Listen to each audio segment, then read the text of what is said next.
بسم اللہ الرحمن الرحیم۔ السلام علیکم محترم ناظرین۔ نبی کریم صلی اللہ علیہ وسلم کی عید کا واقعہ۔ ناظرین، اسلام مکمل اور جامع دین ہے۔ اس پر ایمان اس وقت پختہ ہو جاتا ہے جب ہمیں زندگی کا کوئی گوشہ، کوئی شعبہ ایسا نہیں ملتا جہاں اسلام نے رہنمائی فراہم نہ کی ہو، خواہ اس کا تعلق عبادات سے ہو یا معاشرت سے، یا پھر خوشی غم کو منانے کے آداب سے۔ اسلامی طریقہ کار ہر موقع پر ہماری رہنمائی کرتا ہے۔ اللہ تعالیٰ نے ہمیں اپنی خوشیوں کے اظہار کے لیے 2 تہوار بھی دیے تاکہ ہم اس سے محسوس ہو سکیں اور ہماری زندگی مسرتوں سے بھری رہے اور ہم کسی بھی محرومی کا شکار نہ ہوں۔ دور جاہلیت میں بہت سے چھوٹے بڑے تہوار رائج تھے، جس کے متبادل کے طور پر اللہ تعالیٰ نے عید الفطر اور عید قرباں عطا کی۔ رسول اکرم صلی اللہ علیہ وسلم نے فرمایا، تم سال میں جو عید منایا کرتے تھے اب اللہ نے تم کو ان سے بہتر عطا فرمائے ہیں، یعنی عید الفطر اور عید الاضحیٰ۔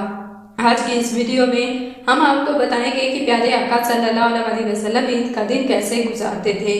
آپ صلی اللہ علیہ وسلم کے عید کے دن کے کچھ واقعات بھی آپ کو بتائیں گے۔ اس کے علاوہ آپ کو بتائیں گے کہ اسلام میں عید کی ابتدا کب ہوئی۔ ویڈیو بہت معلوماتی اور ایمان افروز ہونے والی ہے، ویڈیو کو آخر تک ضرور دیکھیے گا۔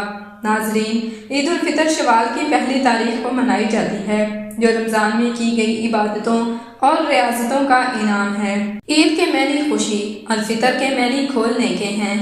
اس دن سے رمضان کے روزوں کا سلسلہ ختم ہو جاتا ہے اور اس مناسبت سے اسے عید الفطر کا نام دیا گیا، جبکہ عید الاضحیٰ حضرت ابراہیم علیہ السلام کی سنت کی پیروی کے لیے منائی جاتی ہے۔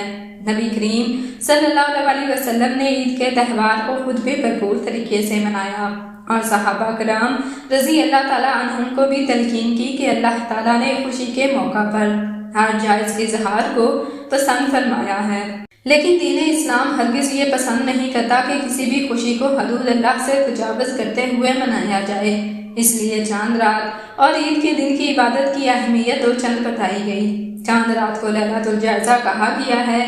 یہ رات انعام کی رات ہے۔ حدیث کا مفہوم ہے کہ جس نے دونوں عیدوں کی چاند رات کو عبادت سے زندہ کیا، اللہ رب العزت اس کے دل کو اس دن زندہ رکھیں گے جب سب کے دل مردہ ہوں گے۔ اسی طرح عید کے دن کے لیے حدیث میں آتا ہے، جس کا مفہوم ہے جب مسلمان عیدگاہ کی طرف جانے لگتے ہیں تو خدا ذوالجلال اپنے فرشتوں سے مخاطب ہو کر پوچھتا ہے کہ میرے فرشتوں، اس مزدور کا صلہ کیا ہے جس نے اپنے رب کا کام پورا کیا؟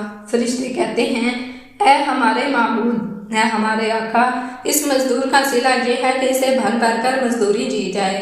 اس پر اللہ تعالیٰ فرماتے ہیں، اے فرشتوں، تم سب گواہ ہو جاؤ کہ میں اپنے بندوں کو جو رمضان میں روزے رکھتے ہیں اور تراویح بھی پڑھتے ہیں، اس کے صلے میں اپنی خوشنودی سے نواز دیا اور ان کی مغفرت فرما دی۔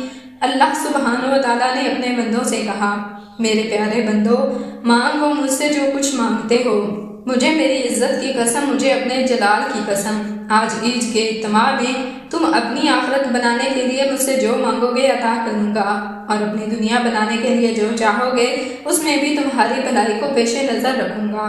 جب تک تم میرا دھیان رکھو گے میں تمہاری خطاؤں پر پردہ ڈالتا رہوں گا۔ مجھے میری عزت کی قسم، مجھے میرے جلال کی قسم، مجرموں کے سامنے تجھے ہرگز ذلیل اور رسوا نہ کروں گا۔ جاؤ تم اپنے گھروں میں بخشے بخشا لوٹ جاؤ، تم مجھے راضی کرنے میں لگے رہے، میں تم سے راضی ہو گیا۔ فرشتے اس بشارت پر جھوم اٹھتے ہیں اور اللہ کی اس بخشش و نوازش پر خوشیاں مناتے ہیں جو وہ اپنے بندوں پر عطا فرماتا ہے۔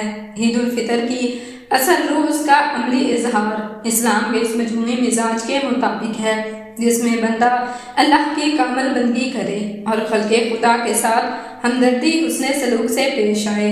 اس لیے جہاں ہمارے لیے ضروری ہے کہ ہم اللہ تعالیٰ کے حضور سر بسجود ہو کر بڑھائیں مغفرت کریں، ایک ماہ کی تربیت رمضان المبارک مکمل ہونے پر 11 مہینوں کے لیے کی جانے والی اس ٹریننگ کے اختتام پر اللہ رب العالمین کا شکریہ ادا کریں۔ وہی ہم پر یہ لازم ہے کہ ہم عید کی خوشیوں میں دوسروں کو شریک رکھیں۔ عموماً دیکھا گیا ہے کہ جیسے ہی عید قریب آتی ہے بازاروں میں رش بڑھ جاتا ہے، خریداری عروج پر ہو جاتی ہے۔ عید کی تیاریوں میں ہم اتنا مشغول ہو جاتے ہیں کہ رب کا کوئی حکم یاد نہیں رہتا۔